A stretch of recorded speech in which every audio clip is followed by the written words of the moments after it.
다음은 충실한 시민의식을 위한 양심의 형성 시간입니다.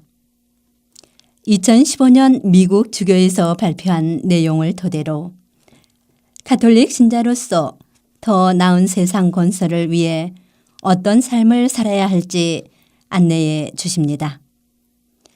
이 시간 조민현 요셉 신부와 김선미 아가다 수녀께서 함께 해 주십니다. 가톨릭 방송 애청자 여러분 안녕하십니까?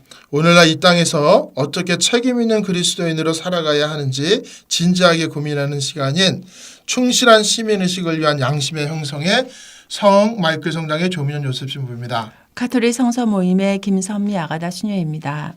네, 충실한 시민의식을 위한 양심의 형성, 계속해서 가톨릭의 가르침과 정치사회 생활에 대해서 알아보겠습니다.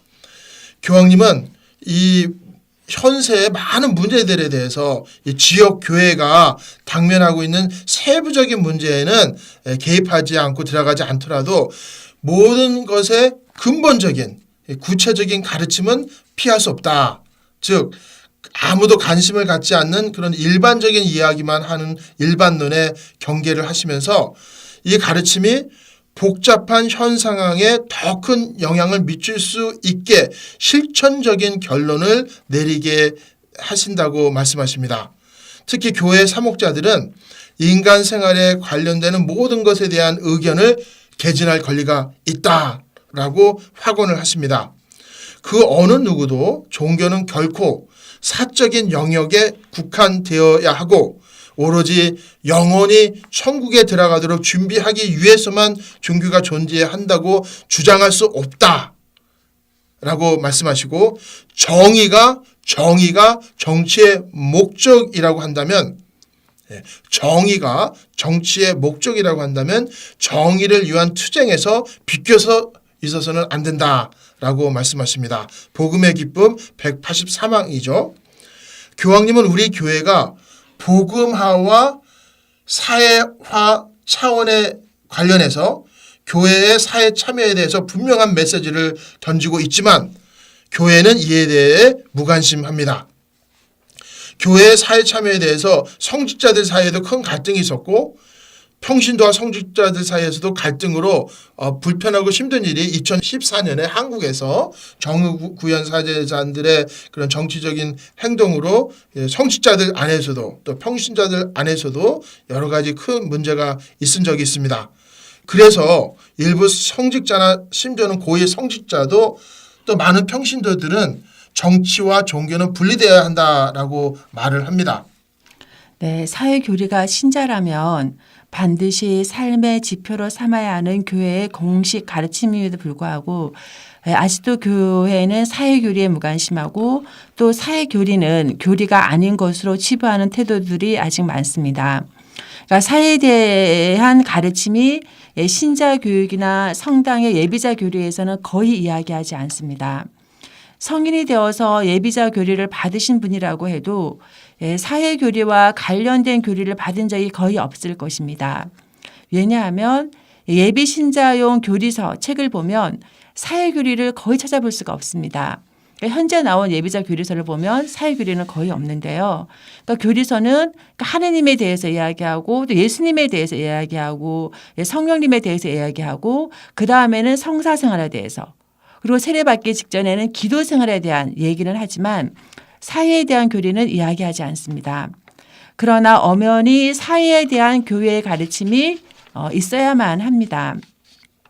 하느님께서 구원하시고자 하는 것은 영혼만 구원하시는 것이 아니라 하느님이 만드신 모든 것이 다 포함되기 때문에 그렇습니다. 이처럼 사회교리에 무관심한 것은 그러니까 사회교리에 대한 인식 부족과 종교와 정치를 구분해 보려는 태도 때문인데요. 네, 예비자들을 대상으로 왜 가톨릭 교회에 오셨습니까? 라고 설문을 조사해 보면은 70% 이상이 마음의 평화를 찾아서 오셨다라는 분들이 많습니다.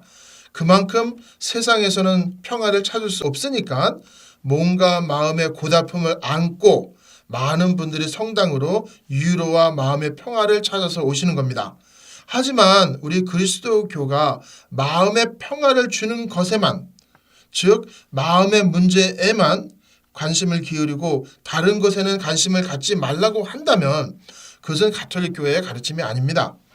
왜 마음이 아픈지, 왜 고달픈지 그 아픈 원인을 찾아보고 현 상황에서 더 큰 영향을 미칠 수 있도록 실천적인 행위로 이끌어 가야 합니다. 교회의 명백한 가르침은 교회는 바로 사회 참여를 해야 한다는 겁니다.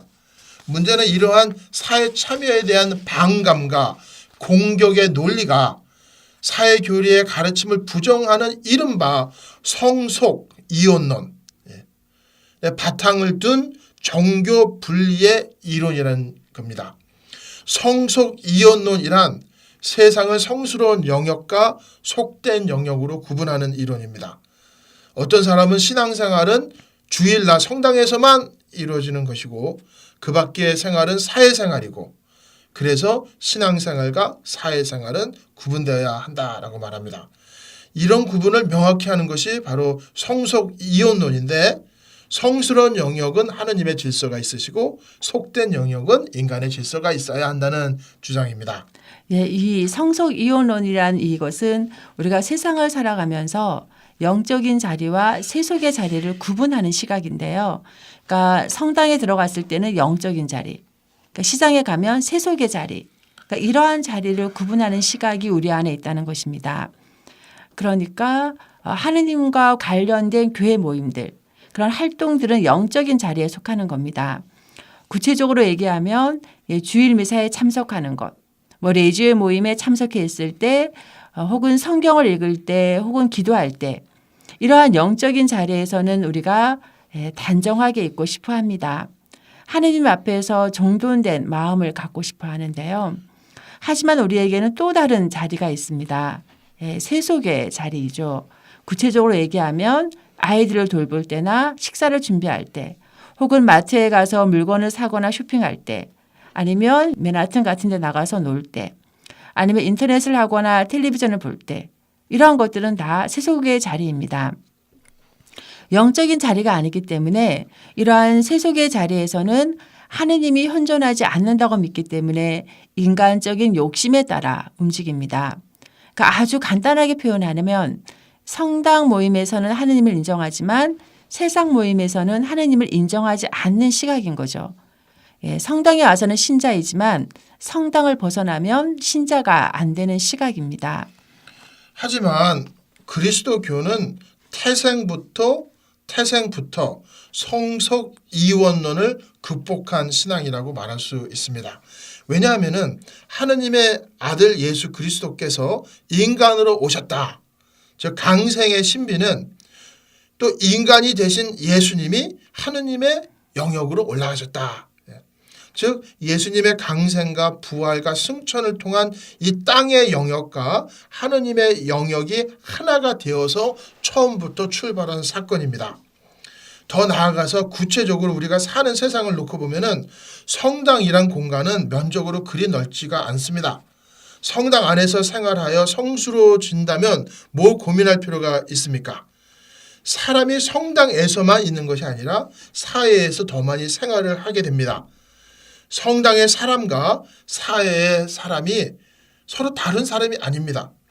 성당에서 하느님을 찾는 사람이라고 한다면 이 사회에서 더 많은 곳에서 하느님을 찾아 몸부림쳐야 합니다. 그러니 세상을 양분해서 보는 시각은 그릇된 시각입니다. 이것은 주님의 가르침이 아니고 또 성경의 가르침도 아닙니다. 사도 바오로가 코린토 1서에서 뭐라고 얘기했는지 아시나요? 여러분은 먹든지 마시든지 무엇을 하든지 간에 하느님의 영광을 위해서 하십시오라고 말씀하셨습니다. 그러니까 바오로 사도는 이렇게 얘기하지 않아요. 여러분은 성경을 읽든지 기도를 하든지 무엇을 하든지 하나님의 영광을 위해서 하십시오라고 말하지 않고 바오로 얘기한 것은 철저히 우리가 가지고 있는 세속적인 것입니다. 즉 말하면 먹고 마시는 거예요. 그러니까 식당에 들어가서 비빔밥을 먹든지 육개장을 먹든지 아니면 무슨 소주를 마시든지 무엇을 하든지 간에 하느님의 영광을 위해서 하십시오라는 말입니다. 이 말은 영적인 자리와 세속의 자리가 구분되지 않는다라는 의미인데요. 이것이 바로 주님의 가르침이고 성경의 가르침입니다. 네, 그럼 다음 시간에 뵙겠습니다. 감사합니다.